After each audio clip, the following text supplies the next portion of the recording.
Aquarius, hi! Welcome to Mr. Queen PH. At ito ang inyong weekly reading for February 17 to 23, 2025. If you're interested in private readings, meron tayong link sa description at sa pinned comment. Paki-check nyo na lang information kung paano mag-book for a private reading. And please subscribe to our channel to show your support, like, share this video, at comment na rin kayo kung kayo ay naka-resonate. And thank you sa mga hindi nagsiskip ng ads. Okay, let's begin. Aquarius. What's up with Aquarius this week? Acceptance. Oh, meron kayong tatanggapin. Oo. Mga bagay na maaring nung una, in denial kayo, no? But you feel like kailangan mo na tong tanggapin para magkaroon ka na ng kapayapaan ng isip. Oo, at kapanatagan ng loob. This can be accepting yourself for who you really are or accepting others for who they really are. Or maaring merong desisyon na ibinigay sa'yo na finally tatanggapin mo na. Okay. Oh my goodness. Heart healing. Oh, Aquarius. You are healing. Kasi tanggap mo na. Hindi ka na nagre-resist. Hindi ka na kumukontra. Kumbaga, alam mo sa sarili mo na wala kang magagawa or wala kang control doon sa bagay na yon. This can be in any area of your life. And now, the moment na i-accept mo yon, na whatever this is, you are healing. You're going to heal from that. Kasi tanggap mo na eh, 'di ba? Inner child. You are going to heal your inner child. Or maaring meron kang mga experiences in your childhood na maaring yung iba sa inyo hanggang ngayon you are still working on it, healing from it, pero may mga na-realize ka na para maka-move on ka or maka-move forward ka at mas gumaan yung pakaramdam mo, may mga bagay na kailangan ka ng tanggapin na meron kang mga hindi na mababago. Okay? So, now, you are moving forward. You are healing. What is your overall energy for this week? Oh, 'di ba? Judgment. This is rebirth. It's a brand new you, Aquarius. So, reinvention din to ng sarili mo. Kumbaga sa company, this is rebranding. Oo, maaari ikaw, you are also rebranding yourself.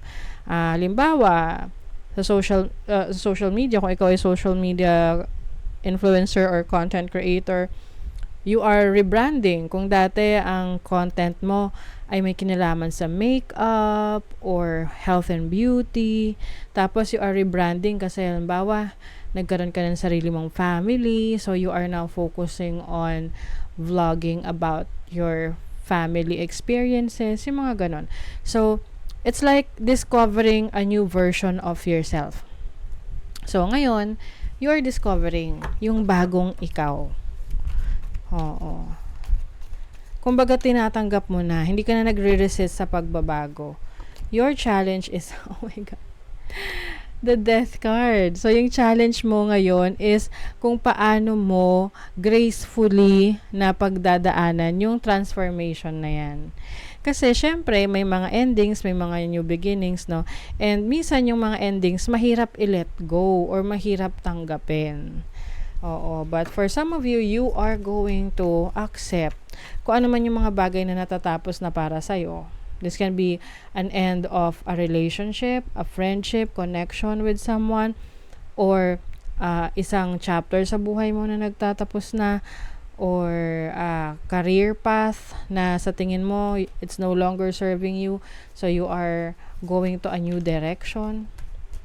Your opportunity is, oh, yung ganda. You have the sun. The opportunity here is your strength. This is your vitality. Meron kang opportunity na mas palakasin yung sarili mo. May opportunity kang maging mas masaya, mas maging creative, mas maging expressive of who you really are. Parang I'm sensing a lot of freedom para sa inyo, Aquarius, na alam mo na kung para saan ka, or alam mo na yung destination na pupuntahan mo. And then your blessing is the Two of Wands. Ayan. Pagdating sa decision, makakapili ka ng best decision para sa sarili mo, para sa mga plano mo. The Two of Wands is also, accepting the things na kaya mong gawin or within your control.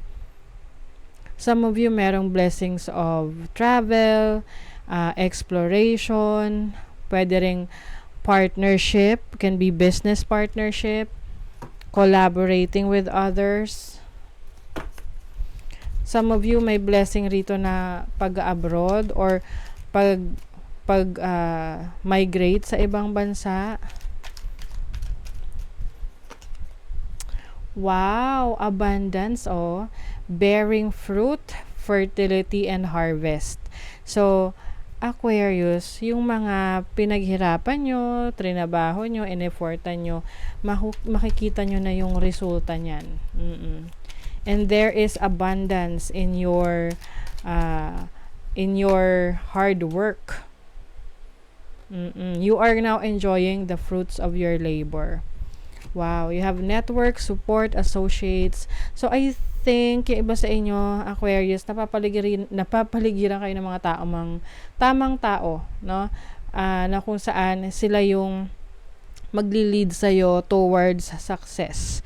You have the support of the right people, no?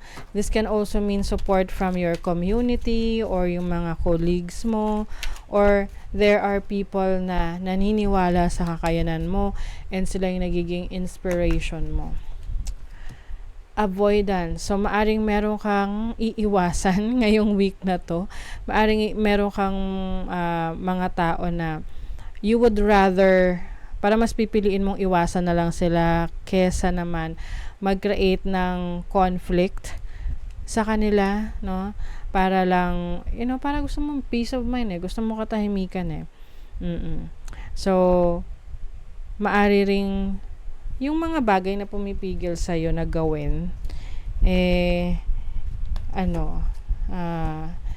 tatanggalin mo na yon. Yung parang minsan nahihiya ka kasi na, gagawin mo to kasi, hindi mo to gagawin kasi baka sabihin nila ganito, or hindi sila mag-agree sa'yo. So, wala ka nang pakialam sa sasabihin nila. Atlantis, healing wisdom is surfacing. Stop and listen. Yes. You are healing. Your heart is healing, Aquarius. At dahil dyan, mas magkakaroon ka ng confidence, ng passion, doon sa totoo talagang direction na gusto mong tahakin. And therefore, you will attract abundance, you will attract prosperity, kasi in alignment ka doon sa soul's purpose mo. Okay? So, that is your reading, Aquarius. Thank you so much. See you.